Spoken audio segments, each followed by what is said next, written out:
Hello and welcome to today's video. Today I've got a special double review of two pens from Just Turnings. Now, Stephen Just at Just Turnings is one of Australia's great pen makers. Makes amazing pens and resins, and it's just incredible pens, and I've reviewed a number of them. I've helped with giveaways, and probably this pen, which is a Mimas model with the Force Awakens material, I think is one of my favorite Australian pens, full stop. Now, I get to show you two pens today. Stephen's going to be at the Melbourne Pen Show, and so I wanted to get these in nice and early so you can check them out. But these are the two pens. Now, these are two vastly different pens in every way. This is a Mimas model, so same as the Force Awakens and Bohemian Twilight pens that I've got here.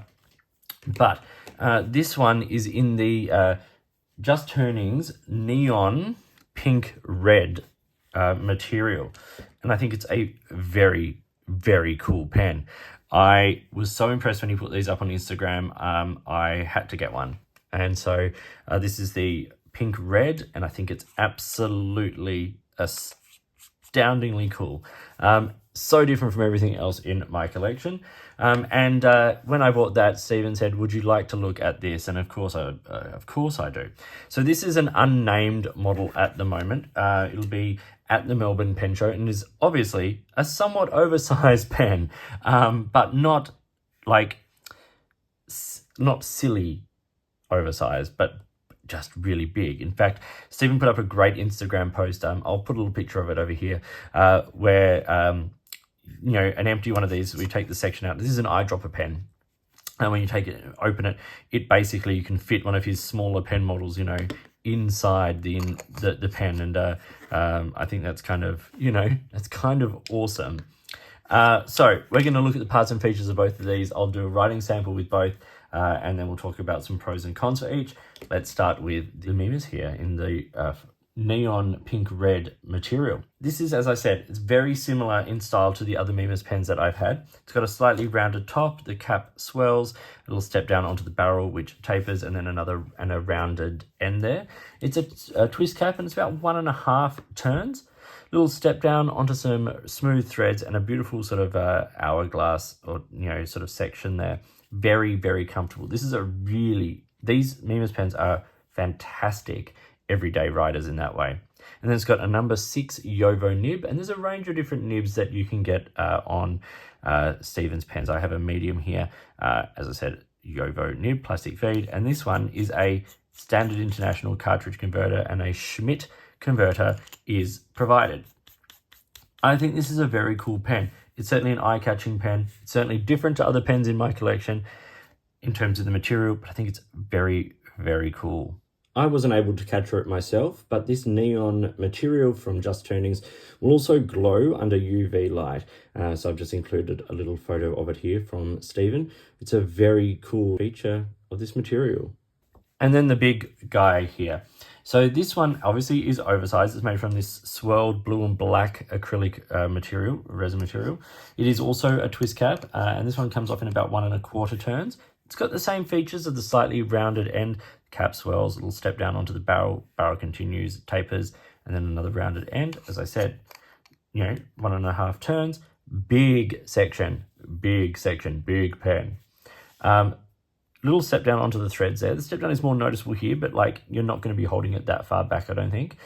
The section tapers and has a little flare on the end. And then this one makes use of the number 9 size nib from Junlai on their is it 930 pen model. So he's made this pen around that pen and nib, or that nib unit, which is very cool. I reviewed a pen of Stephen's a couple of years ago that used the number 8 size nib section from the Jinhao 159 X159. So I like the fact that he retrofits these larger nibs into his own pen bodies.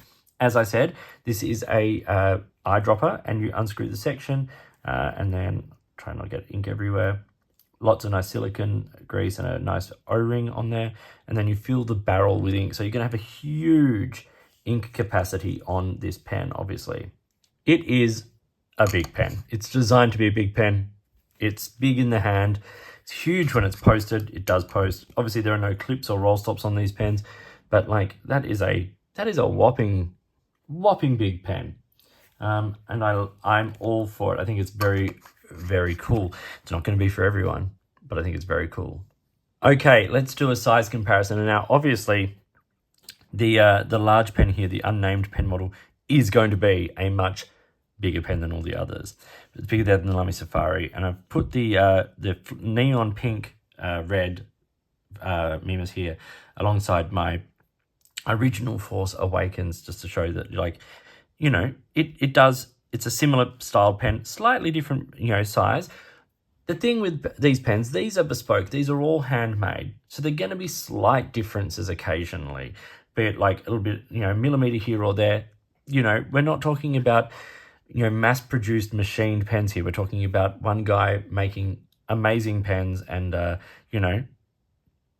think they're great. So you can expect slight differences, but this is what I got with mine. Uncapped, the big pen is still larger than the others and has a much bigger nib on it. All of these are, the standard Mimas are similar sort of size there to, like, a Lamy Safari, but they have the number 6 size Yovo nib. Posted, it doesn't actually fit in this tray. And so I just sort of rested it there to not get ink everywhere. But you can see it's much bigger. The neon, Mimas here doesn't actually post. It kind of feels like it wants to, but it doesn't quite. But I'm quite comfortable with how that writes. So let's talk about the specific dimensions of each model now. So this one comes in at 143 millimeters when it is capped. It's 132 when it's uncapped. So very, very comfortable. As I said, it doesn't post. Around the middle of the section, 11 millimeters, and around the widest point of the cap is about 16 millimeters. The entire pen weighs 21 grams, 15 in the body and 6 in the cap. So it's a lightweight, resin, pen, but it is, very comfortable, and the balance is very good.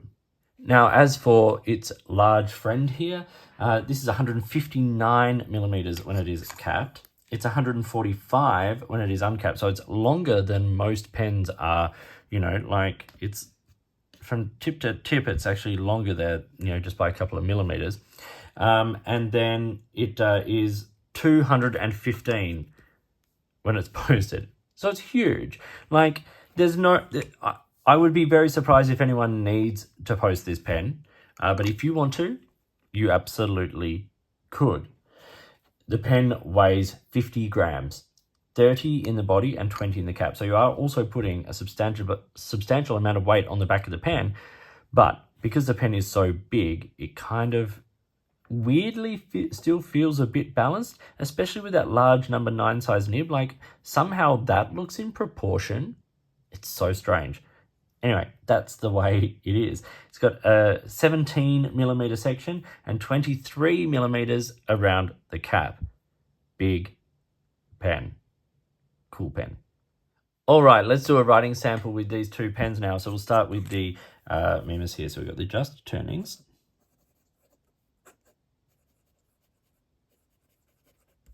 Mimas. And this is a number 6 Yovo medium nib. The ink in this is from Pilot Roshizuku. This is Momiji.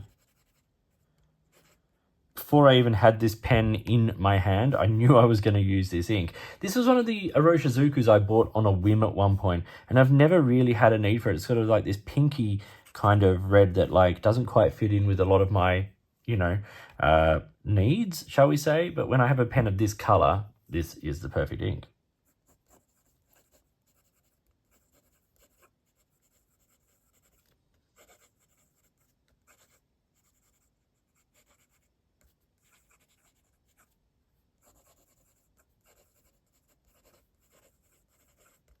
So it's a very smooth nib. I enjoy how it writes a lot. It's nice and wet. And yeah, I think the balance in the hand is really nice. It's amazing how handwriting can be different pen to pen. And a lot of that comes down to the ergonomics and the balance. If you're not having to work or think, it's definitely easier to sort of get nice handwriting. This nib doesn't flex. Yovo standard nibs are not for that. Reverse writing, it's very scratchy. Like, I don't like that at all. Wetness, you know, as we said, it's quite good. Quick writing.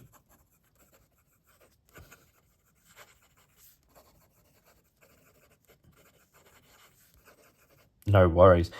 I've not had any issues with hard starts, skipping, any ink starvation in the writing I've done with this pen. It just writes well and it writes reliably, and that's what I found from Stephen's pens. You know, like they don't dry out. There's no cap liners or anything like that. It's just made really well, and so it's kind of it does everything it should do, which is so nice. And now for the larger unnamed model.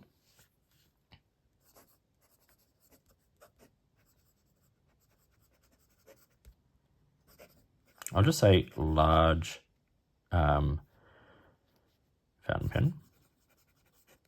Not the largest he's made though, if you saw that video. We've got the number 9 steel Junlai nib, which is from their 930 model and probably more eventually. The ink in this is Pelican 4001 Royal Blue. Good old standard Royal Blue. Always looks nice on the page. Not a particularly wet ink, but with a wet pen you get a lovely result from it.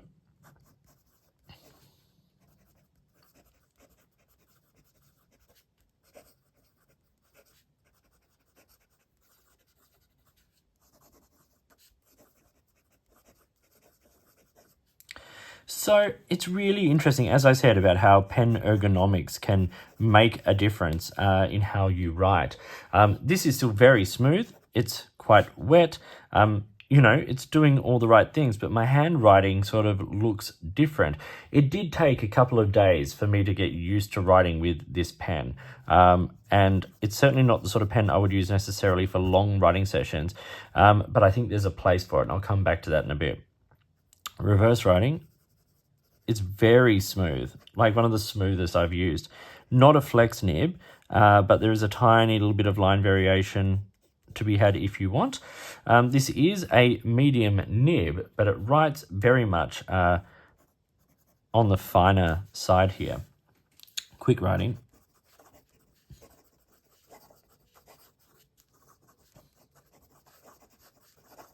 Yeah, no issues here whatsoever either.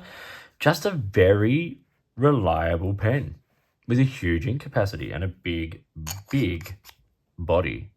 So what do these pens cost? Well, they're both priced differently, of course. The neon pink red Mimas here is going to retail for about $175. Now, he's been making the Mimas model for a while. This is his own resin, own acrylic, and it's very cool. So 175 Australian for that one. The larger model, the price is going to be between 230 and 250. Just takes a little bit more work, slight variations, things like that, and also just a whole lot more pen. So, you know, a slightly higher price point, but I think a very appropriate price point nonetheless. So what are my pros and cons? Well, let's start with, once again, the fluoro neon pink red pen here. Cons: no clip, no roll stop, nothing like that, and it doesn't post. Those are my only cons. You are getting an artisan pen here. So, you know, there are so many pros. It's going to be individually made, and it's a one-man sort of business operation over there in terms of, you know, the actual pen making. So you're supporting an artist, you're, you know, all that kind of stuff. Watch my video about custom pens. I'll link to it in the video description here. Really gives you an idea as to why custom pens or bespoke pens or handmade pens from local makers, from small makers, are a really good idea. But in terms of the actual pen, I really like the fluoro material. I like the fact that it's bright, that it's different, that it says something, and that's very cool.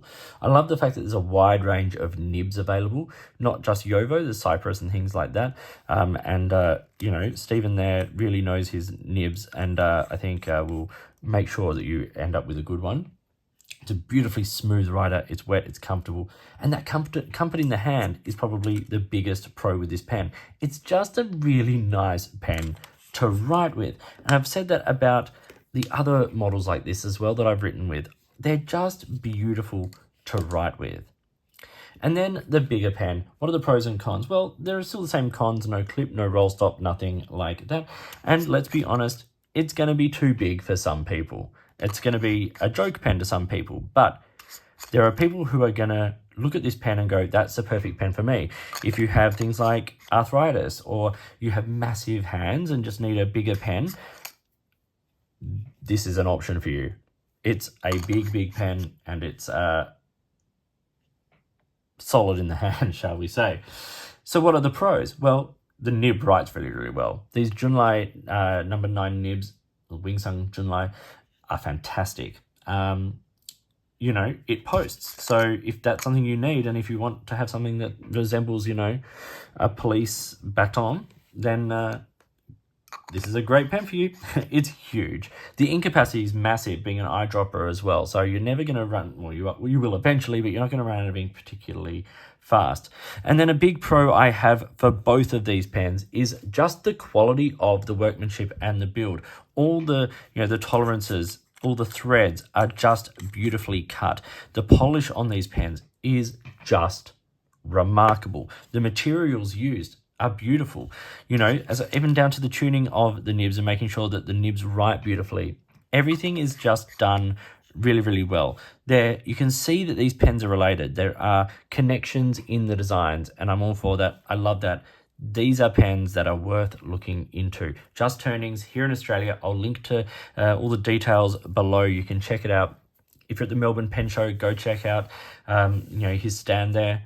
These are really great pens, and I am so grateful to be looking at these and you know, sending this one back to Stephen, but this one is mine, and it's going to get a lot of writing. So thank you for watching today. Big thank you to Stephen for his support of the channel and helping make these available to me to show you. And if you've got a way you'd like to support my channel, I would really love to hear from you. In the meantime, enjoy your pens, be they big or regular size or custom made or whatever they are. Check out custom made pens, contact your local makers, and I'll talk to you soon.